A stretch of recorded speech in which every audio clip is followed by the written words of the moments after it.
Hi guys, എല്ലാവർക്കും സുഖം തന്നെ എന്ന് വിചാരിക്കുന്നു. എനിക്ക് പ്രത്യേകിച്ച് സുഖമൊന്നുമല്ല. അപ്പോൾ അതുകൊണ്ട് തന്നെയാണ് ഈ ഒരു വീഡിയോ എടുക്കാനുള്ള കാരണം. അപ്പോൾ പറയാം, മഴയും ഇതൊക്കെ ആയിട്ട് നമുക്ക് പണിയും ഒക്കെ കുറഞ്ഞുകൊണ്ടിരിക്കുകയാണ്. നമുക്കൊരു കൂലിപ്പണിക്കാരനെ സംബന്ധിച്ച് നോക്കുകയാണെങ്കിൽ പണിയുണ്ടെങ്കിലേ ബാക്കി കാര്യങ്ങളെല്ലാം മുന്നോട്ട് കൊണ്ടുപോകാൻ പറ്റുള്ളൂ. അപ്പോൾ മഴയായതുകൊണ്ട് പണിയില്ല, കുറച്ച് ബുദ്ധിമുട്ടിലാണ് നിൽക്കുന്നത്. അതുകൊണ്ട് തന്നെ ഇപ്പോൾ ബാക്കിയുള്ള EMI ആണെങ്കിലും ഇപ്പോൾ വണ്ടിയുടെ അടവാണെങ്കിലും എല്ലാവരും ചെറുപറ വിളിക്കുന്നുണ്ട്. സ്പാം കോൾ വന്നിട്ട് ഫോൺ നിറഞ്ഞുകൊണ്ടിരിക്കുന്നുണ്ട്. ഇവർ ചെറുപറ വിളിച്ചുകൊണ്ടിരിക്കുന്നുണ്ട്. സ്പാം കോളും പിന്നെ ഓലെ വിളിയും കണ്ട് ടെൻഷൻ അടിച്ച് നിന്നിട്ട് വലിയ കാര്യമൊന്നുമില്ല എന്ന് നന്നായിട്ട് അറിയാം. അപ്പോൾ അതുകൊണ്ട് തന്നെയാണ് നമ്മൾ കുറേ ഇങ്ങനെ ഇരുന്ന് കുറേ കിടന്ന് കുറേ ലട്ടോ നോക്കി കുറേ കിടന്ന് എത്ര ചിന്തിച്ചിട്ടും എന്താ ചെയ്യേണ്ടതെന്നുള്ളൊരു പിടുത്തവും കിട്ടുന്നില്ല. പെട്ടെന്ന് തോന്നിയതാണ്. ഇവിടെ നിന്നിട്ട് വലിയ പ്രത്യേകിച്ച് കാര്യമൊന്നുമില്ല. അപ്പോൾ ഒരു വണ്ടിയുണ്ട്, ഞാനുണ്ട്, എങ്ങോട്ടെങ്കിലും അങ്ങ് ഇറങ്ങാമെന്ന് വിചാരിച്ച്. യാത്രകൾ ചെയ്തിട്ടുണ്ടെങ്കിൽ നമ്മളെ മനസ്സിലെ ഭാരങ്ങളും ദുഃഖങ്ങളും എല്ലാം ഇങ്ങോട്ട് കാറ്റിലൊക്കെ പറക്കുമെന്നൊക്കെ പണ്ട് ആരൊക്കെയോ പറഞ്ഞിട്ടുണ്ട്. നമ്മളൊന്നങ്ങ് ട്രൈ ചെയ്ത് നോക്കുക. ഒന്നുമില്ല. അപ്പോൾ ഇന്ന് ഏകദേശം രാത്രി 2 മണിക്ക് ഇവിടുന്ന് ഇറങ്ങുകയാണ്. ഡയറക്റ്റ് ബാംഗ്ലൂരേക്ക് പോവുകയാണ്. അപ്പോൾ പൈസ ഉണ്ടാക്കിയെന്ന് വെച്ചാൽ വേറെ വലിയ കോമഡി. മേശേൻ്റെ പരിപ്പിലും പിന്നെ പാത്രത്തിലും ആടെയും ഇവിടെ ആളുകളും കുപ്പിയിലെല്ലാം നോക്കിയില്ല. അതിൻ്റെ അകത്ത് ഏകദേശം ഒരു ചില്ലറ പൈസ ഒരു 49 ഉറുപ്പ്യ കിട്ടി, കോയിൻസ്. അപ്പോൾ ഇത് വെച്ചിട്ട് നമുക്ക് ഏതായാലും പോക്ക് നടക്കില്ല, ഉറപ്പാണ്, തീരുമാനമായി. പിന്നെ ആരെന്തെങ്കിലും കടം വാങ്ങിക്കണ്ടെങ്കിൽ അതും തിരിച്ച് കൊടുക്കേണ്ടി വരും. അത് അതിനേക്കാളും വലിയ ടെൻഷനായിരിക്കും. ആ സമയത്ത് കൊടുക്കാൻ പറ്റിയില്ല, തീർന്നു. അപ്പോൾ തിരിച്ച് കൊടുക്കുന്നവർക്ക് കേട്ടോ, എല്ലാത്തവർക്കൊന്നും പ്രശ്നമല്ല. അപ്പോൾ നമ്മളെ സംബന്ധിച്ച് അത് ഭയങ്കര പ്രശ്നമാണ്. അപ്പോൾ അതും കയ്യിൽ നിന്ന് പോയി. അങ്ങനെ നോക്കിയിട്ട് എന്താ വെച്ചാൽ ഇപ്പോൾ ഒരു വഴിയും കാണാണ്ടായി. ലാസ്റ്റ് പെട്ടെന്നൊരു ഓർമ്മ വന്ന്, എക്സ്ട്രാ ഒരു ഗ്യാസിൻ്റെ കുറ്റിയുണ്ട് പുരയിൽ. അതൊന്നും നോക്കിയില്ല, അതും എടുത്ത് നേരെ ഗ്യാസ് ഏജൻസിയിലിട്ട് വിളിച്ച് പറഞ്ഞ് കാലി കുറ്റിയാണ്. അതവിടെ കൊണ്ടുവച്ച് വിറ്റിട്ട് 1000 ഉറുപ്പ്യ കിട്ടി. ഇനി ഇപ്പോൾ ടോട്ടൽ 1049 ഉറുപ്പ്യ ഉണ്ട്. മതി, ഇതിനെ കൊണ്ടൊറ്റ പോക്ക് പോവുക. നേരെ എണ്ണ അടിക്കുന്നു, കുറച്ച് സാധനം ഡ്രസ്സൊക്കെ എടുത്ത് പാക്ക് ചെയ്യുന്നു, വെയിലിടുന്നു, പോവുക. മതി. ഒന്നുമില്ല, എന്തെങ്കിലും ഒന്ന് തീരുമാനമാണോ, പോയിട്ട് നല്ല മര്യാദയ്ക്ക് തിരിച്ചു വരണം, അല്ലെ ആടെ എവിടെയെങ്കിലും അങ്ങ് കുടുങ്ങി പോകണം. ഈ ഒറ്റ മൈൻഡ് വെച്ചിട്ട് അങ്ങ് ഇറങ്ങുക. ബാക്കിയുള്ളതെല്ലാം വരുന്നിടത്ത് വെച്ച് കാണട്ടെ. 1049 ഉറുപ്പ്യ ഉണ്ട്. അതിൻ്റെ അകത്ത് ഇപ്പോൾ ഒരു 800 ഉറുപ്പ്യൊക്കെ എണ്ണ അടിക്കണം. ബാക്കി എന്തെങ്കിലും ഉണ്ടാവും, നോക്കാം നമുക്ക്. അപ്പോൾ ഏതായാലും പോവാം, കാണാം നമുക്ക്. അപ്പോൾ ഇന്ന് രാത്രി 2 മണിക്ക് ഇവിടുന്ന് ഇറങ്ങുന്ന 2 മണിക്ക് ഇവിടുന്ന് ഇറങ്ങും. നമ്മൾ കുറ്റിയടി പാലേരിയിൽ നിന്ന് ഇറങ്ങിയിട്ട് നേരെ മാനന്തവാടി ബാവലി വഴിയൊക്കെ ആർക്കറിയാം. ഞാൻ ആദ്യമായിട്ട് പോകുന്ന, ഒന്നും നോക്കുന്നില്ല, ഗൂഗിൾ മാപ്പ് ഇടുന്നു, പോകുന്നില്ല, ആരോടും ചോദിക്കുന്നു, പോകുന്നു. നമുക്ക് ഭാഷ അറിഞ്ഞുകൂടാ, ഒന്നും അറിഞ്ഞുകൂടാ. ആകെ അറിയുന്ന മലയാളം, കുറച്ച് ഹിന്ദിയും. നടക്കും, എന്തെങ്കിലും ചെന്ന് നോക്കാൻ പോയിട്ട്. ഇതൊക്കെയാണ് നമ്മുടെ പരിപാടി. അപ്പോൾ ഏതായാലും രാത്രിയാകുന്നതിന് വെയിറ്റ് ചെയ്ത് നിൽക്കുന്നത്. ഇപ്പോൾ ഇറങ്ങിയിട്ടുണ്ടെങ്കിൽ ആദ്യ രാത്രിക്ക് ആ കാട്ടിൽ കൂടി പോകേണ്ടി വരിക.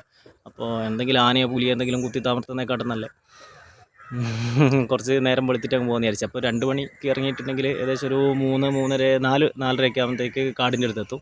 അപ്പോൾ എന്തെങ്കിലും വെളിച്ചെല്ലാം ഉണ്ടാവും, പിന്നെ കുഴപ്പമൊന്നുമില്ല എന്ന് വിചാരിക്കുന്നത്. എത്തുന്നിടത്ത് എത്തട്ടെ, പോയി നോക്കാം.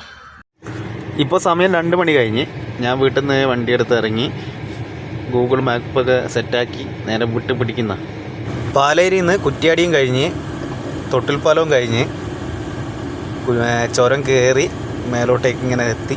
നിലവിൽപ്പുഴ എന്ന് പറഞ്ഞ സ്ഥലത്തൂടെയാണ് ഇപ്പോൾ പോയിക്കൊണ്ടിരിക്കുന്നത്. കഴിഞ്ഞു, അപ്പാലം കഴിഞ്ഞ് ഇനി നമുക്കിങ്ങനെ കുറേ നേരം പോകാനുണ്ട്. ഇപ്പോൾ വെളിച്ചമൊന്നും വന്നിട്ടൊന്നുമില്ല, 4 മണിയായിട്ടേ ഉള്ളൂ. ഇങ്ങനെ നിൽക്കുക. അപ്പോൾ നമുക്കിനിയും കുറേ ദൂരം ഇങ്ങനെ പോകാനുണ്ട്. ഇങ്ങനെ പതിയെ പോകുന്ന വഴികളെ കാഴ്ചകളൊക്കെ കാണിച്ചു തരാം.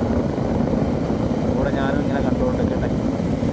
ഇപ്പോൾ ഒന്നുമില്ല, ഒന്നും കാണുന്നില്ല, നല്ല തണുപ്പ് മാത്രമുണ്ട്. പക്ഷേ പണ്ടൊക്കെയുള്ള വയനാട് ഹെവി തണുപ്പായിരുന്നു. ഇപ്പോൾ പിന്നെ തണുപ്പൊന്നും പറയാമെന്നില്ല, നല്ല ലൈറ്റായിട്ട് അവിടെ എവിടെയൊക്കെ ആയിട്ട് ചെറിയ തണുപ്പ് അത്രയേ ഉള്ളൂ.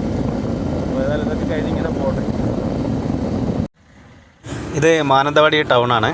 അപ്പോൾ മാനന്തവാടി ടൗണിൽ നമ്മൾ എത്തിയിട്ടുണ്ട്. അപ്പോൾ ഇവിടുന്ന് ഒരു ചായയൊക്കെ കുടിച്ചിട്ട് അങ്ങോട്ടേക്ക് പോവാം. 5-10 കടകളൊക്കെ ഇവിടെ ഉണ്ട്. ഇതുപോലെ തന്നെയുള്ള തട്ടുകടകൾ ഇവിടെ ഉണ്ട്.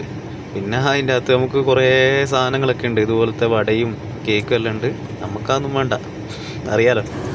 ചായ കുടിച്ചുകൊണ്ടിരിക്കുക.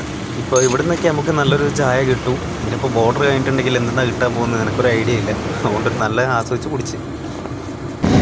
ഇപ്പോൾ നമ്മൾ മാനന്തവാടി ടൗണ് കഴിഞ്ഞ് നേരെ കുട്ട റൂട്ടിലേക്ക്, അതായത് കർണാടക റൂട്ടിലേക്ക് പോയിക്കൊണ്ടിരിക്കുകയാണ്. നല്ല ഇരുട്ടാണ്, ഒന്നും കാണുന്നൊന്നുമില്ല. വണ്ടിക്ക് വെളിച്ചം കുറച്ച് കുറവായതുകൊണ്ട് ഞാനും അത്യാവശ്യം മര്യാദക്ക് കാണാനൊന്നും പറ്റുന്നില്ല. എന്നാലും ഇങ്ങനെ പോകുന്നുണ്ട് മുമ്പോട്ട്. കാട്ടിക്കുളമുണ്ട്, കാട്ടിക്കുളം കഴിഞ്ഞ് തോൽപ്പെട്ടി കഴിഞ്ഞിട്ടാണ് കുട്ട. രണ്ട് സൈഡും ഭയങ്കര കാടാണ്, കാടിന് നടുക്കൂടെയുള്ള യാത്രയാണ്. അപ്പോൾ വേറെ ഒന്നും ഇരിക്കട്ടെ, ഇങ്ങനെ പോയിക്കൊണ്ടിരിക്കുക. വെളിച്ചമെല്ലാം കുറവാണ്. നമ്മുടെ കേരളം ആയതുകൊണ്ടാണെന്നറിയില്ല, എല്ലാ പോസ്റ്റിൻ്റെ മേലെ നല്ല വെളിച്ചമുണ്ട്, കാണുന്നില്ലേ? ഫുള്ള് വെളിച്ചമാണ്. ഒരു ലൈറ്റെങ്കിലും ഒരു LED എങ്കിലും വാങ്ങി വെക്കായിരുന്നു ഇവർക്ക്. അതുപോലത്തെ ഒരു കാടാണിത്. ഓക്കെ, നമുക്ക് ഏതായാലും മുന്നോട്ട് പോയിക്കൊണ്ടിരിക്കാം. ഇപ്പോൾ നമ്മൾ കാട്ടിക്കുളം ടൗണിലെത്തിയിട്ടുണ്ട്. ഇനിയിപ്പോൾ തിരുനെല്ലി കഴിഞ്ഞിട്ട് തോൽപ്പെട്ടി ഏതാണ് നമ്മൾ പിടിക്കുന്നത്. ഓക്കെ, നമ്മൾ പോവാം. ഞാനിപ്പോൾ കാട്ടിക്കുളം ഭാഗത്ത് നിന്ന് എന്തായിരുന്നു മറ്റേ കർണാടക ബോർഡർ നാഗർകോള് വഴി അങ്ങോട്ടങ്ങനെ കാണിക്കുന്നത്, അങ്ങോട്ട് പോയിക്കൊണ്ടിരിക്കുന്ന. നല്ല ഇരുടാ, ഒന്നും കാണുന്നൊന്നുമില്ല. അപ്പം ഞാനവിടുന്ന് വണ്ടി തിരിച്ച് ഒരു വെളിച്ചമുള്ള സ്ഥലത്തേക്ക് വന്ന് നിൽക്കുക. വേറെ ഒന്നുമില്ല, അവിടെ ഭയങ്കര ഇരുടാണ്, പിന്നെ ഫുള്ള് കാട്. അപ്പോൾ കാണാം ആനയും പുലിയും കടുവയൊക്കെ ഇറങ്ങുന്നുള്ള ബോർഡുകൾ മാത്രമേ അവിടെ കാണുന്നുള്ളൂ. അപ്പോൾ വെറുതെ ഏറ്റവായിൽ പോയിട്ട് ചാടണ്ടല്ലോ. നമ്മുടെ പ്രാരാബ്ദവും പ്രശ്നമൊന്നും എറ്റിയൊക്കെ അറിയില്ലല്ലോ, വന്ന് കയറി മേഞ്ഞ് പോവും. അതുകൊണ്ട് ഒന്ന് വെളിച്ചം വീഴുന്നവരെ. ഇപ്പോൾ സമയം 5:15 5:15 ഇരുടി തന്നെയാണ്, ഒരു വെളിച്ചമില്ല. ആകെ പോസ്റ്റിൻ്റെ ചോട്ടിൽ ഇങ്ങനെ നിൽക്കുന്നുണ്ട്.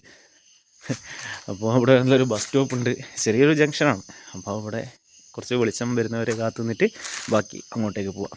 അതായിരിക്കും ഏറ്റവും നല്ലത് എന്ന് മനസ്സുകൊണ്ട് ആരോ പറയുന്ന പോലെ തോന്നി. എന്നാൽ പിന്നെ അങ്ങനെ ആയിക്കോട്ടെ വിചാരിച്ച് ഇവിടെ വെയിറ്റ് ചെയ്യുന്നു. അപ്പോൾ എന്താ പറയുക, നേരമൊക്കെ വെളുത്ത് തുടങ്ങിയിട്ടുണ്ട്. എല്ലാം വെളിച്ചെല്ലാം വന്ന് ഇങ്ങനെ വീഴുന്നുണ്ട്. അപ്പോൾ ഇവിടെ വണ്ടി പിന്നെ സ്റ്റാർട്ടാക്കിക്ക് ഇപ്പോൾ 5:50 5:50 ഇങ്ങനെ വെളുത്ത് വരുന്ന ആൾ അപ്പോൾ ഇങ്ങനെ പോകുന്നുണ്ട്. അപ്പോൾ കുറച്ച് മുമ്പ് എന്തേലും കുറേ ഞാൻ വണ്ടി എടുത്ത് തുടങ്ങിയത് തന്നെ ഇവിടെ കുറേ മാനിനെയും കാണാൻ പറ്റുന്നുണ്ടോ എന്നറിയല്ല. സൈഡിലൊക്കെ മാനുകൾ ഉണ്ട്, മാൻ്റെ പുള്ളിമാൻ്റെ കൂട്ടങ്ങൾ കുറേ ഉണ്ട്. കുറച്ചുകൂടി ഒന്ന് നേരം വെളുത്തിക്കേണ്ടതിൽ നമുക്ക് കാണാനും ഇതാ റോഡുമ്പോൾ തന്നെ ഉണ്ട്. ഇതേപോലെ എൻ്റെ മക്കളെ കുത്തി ഇല്ല. നാട്ടിലൊക്കെ കുറച്ച് മാനാണ്, ഫുള്ള് മാൻ, എവിടെ നോക്കിയാലും മാൻ. അതിൻ്റെ ഇടയിൽ കൂടിയാണ് ഇങ്ങനെ പോയിക്കൊണ്ടിരിക്കുന്നത്. മാനൊന്നും കുഴപ്പമില്ല, വേറൊന്നും വരാണ്ടിരിക്കട്ടെ, വലിയ സാധനങ്ങളൊന്നും വരാണ്ടിരിക്കട്ടെ. നിറച്ചുമുണ്ട് മാൻ. അടിപൊളി റൂട്ടാണ്, ഒന്നും പറയാനില്ല. നല്ല തണുപ്പുണ്ട്, നല്ല അടിപൊളി റോഡും കാടിൻ്റെ നടുക്കൂടിയായിട്ട് നല്ല സുഖമായിട്ട് പോകാൻ പറ്റുന്നുണ്ട്. അങ്ങനെ നമ്മൾ കർണാടക ബോർഡർ എത്തിയിട്ടുണ്ട്. ഇപ്പോൾ ഗേറ്റ് അടച്ചിട്ടിരിക്കുന്നതാണ്. 6 മണിക്ക് ശേഷം ഗേറ്റ് തുറക്കൂ. ആ ഗേറ്റ് തുറന്ന് കഴിഞ്ഞാൽ പിന്നെ നമ്മൾ കർണാടകയിലാണുള്ളത്.